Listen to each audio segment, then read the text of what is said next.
사랑하는 기쁨의 가족 여러분, 안녕하세요. 오늘은 다같이 창세기 11장 1절에서 9절의 말씀을 묵상하도록 하겠습니다.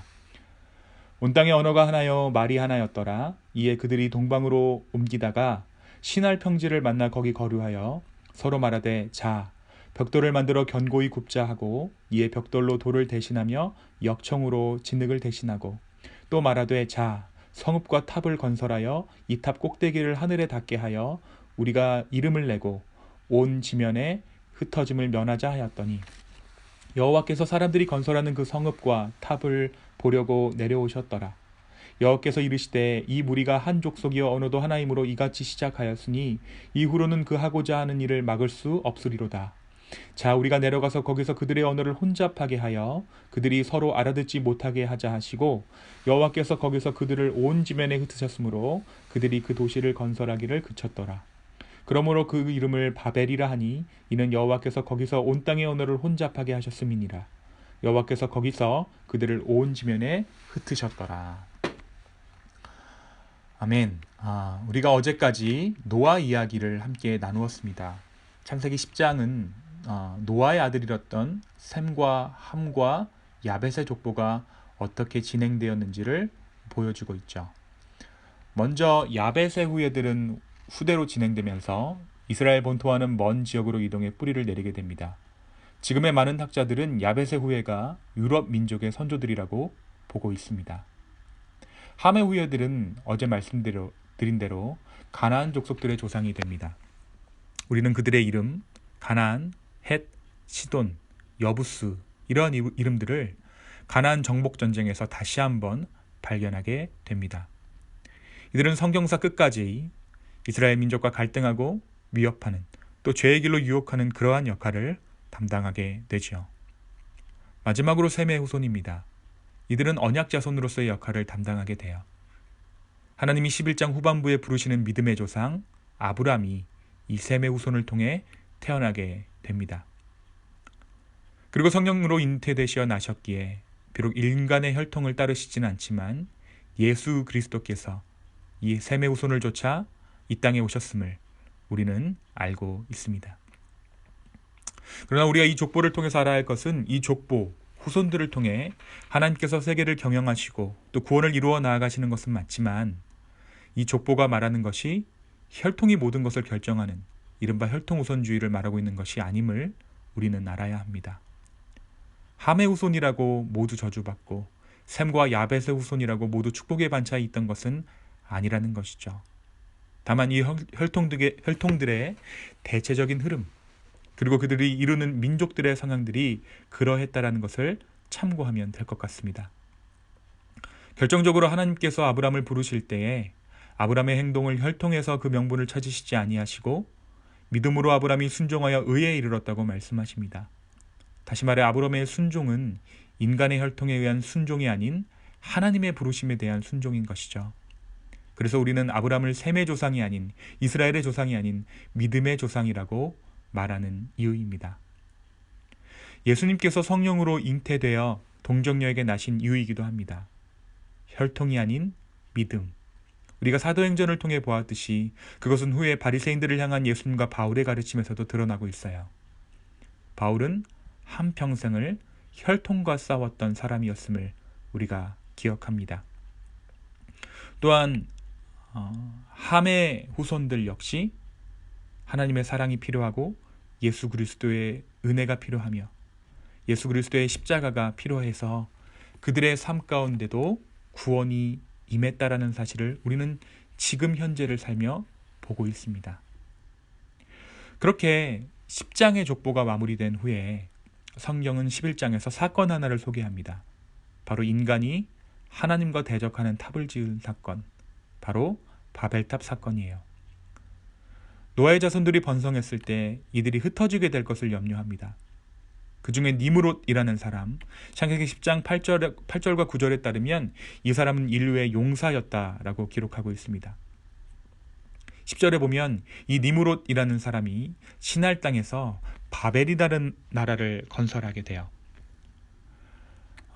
이 진술을 근거로 해서 이 니므롯이라는 사람을 중심으로 바벨을 건설하게 됐다라는 사실을 우리는 알 수 있습니다. 이 용사 니무롯이 바벨이라는 나라를 건설한 거예요. 이 니무롯이라는 이름 뜻은 하나님을 대적하다라는 뜻이에요. 우리가 바벨탑이라고 이야기하지만 사실 이 11장 8절이 이야기하는 대로 바벨탑은 성, 그러니까 도시의 이름입니다. 요즘으로 치면 타워 팰리스 정도 되겠네요.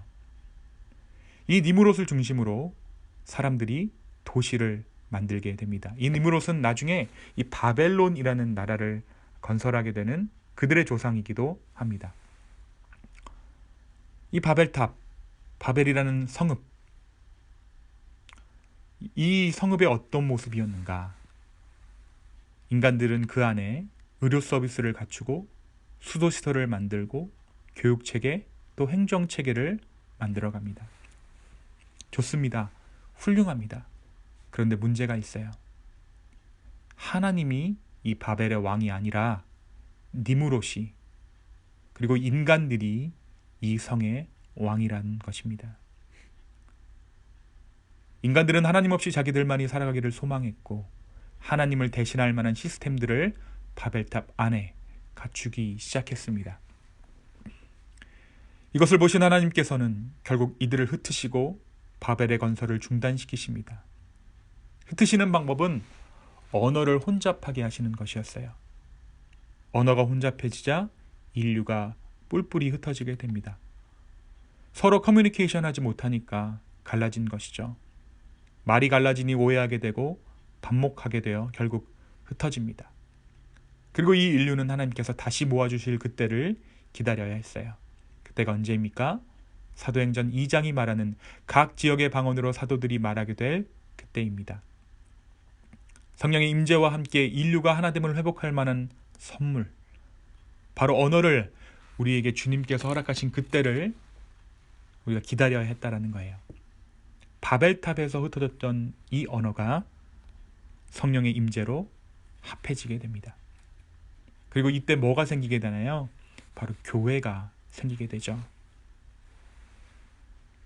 너희가 건설한 바벨이 아닌 교회로, 내가 세운 교회로 너희는 하나 되어야 할 것이다 라고 하나님께서 말씀하신 거예요.